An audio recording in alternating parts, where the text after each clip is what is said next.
So in a roundabout way, we get to the main question, but I hope much more informed than we would have been, which is, what are rights? And you guessed it, there are several thoughts on this question. One is that rights restrict the actions of others. Now, we can put that that's obvious, because whatever account of rights you have people who can't infringe them. That is going to restrict the things that they can do to you or that affect you. So obviously they are restrictions on the actions of others. Some people say that obligations to respect rights are more important than other obligations, and this one is interesting.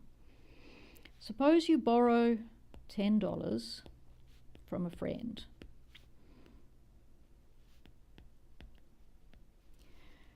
That friend has a right to be repaid. You have a duty to repay.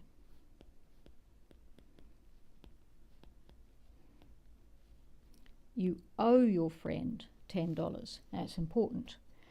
So that's one sort of obligation. Another obligation that you almost certainly have, though I realise we could argue about this, is an obligation to give to charity.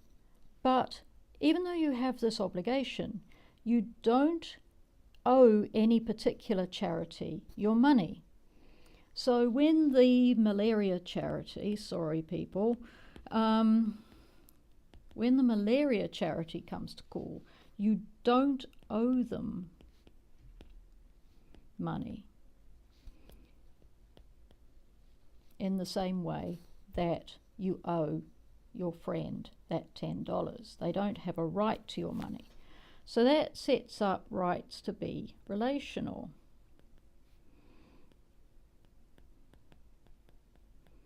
You've got a rights holder, which in this case is your friend, and you've got someone who owes something to that rights holder, which is you.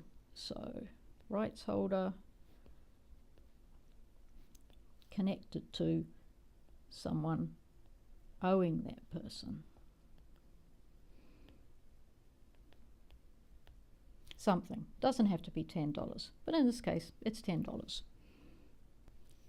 Another view is that rights can take priority over consequences, so that even to maximise the good, you can't breach the rights of others. And that would put the brakes on what, or more importantly whom, a utilitarian could sacrifice. So, for example, the civil and political liberties of minorities are off limits, even if it would maximise total happiness to remove them. However, a good many utilitarians would say that upholding rights is more likely to maximise the good overall than breaching them.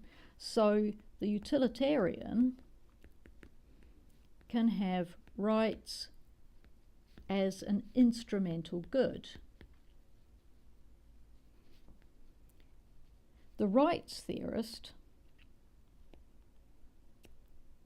has them as an intrinsic good. So you could argue extensively between the two, whether they are instrumental goods or intrinsic goods, but you're not going to see much difference in outcome if in fact you decide to uphold rights regardless of why you're doing it. Rights are not absolute. They don't have absolute priority over consequences. To say that they have to be upheld at all costs rapidly gets you into a mess, because if you try, the cost might be upholding other rights which under that view would also have to be absolute. So no one thinks that they are.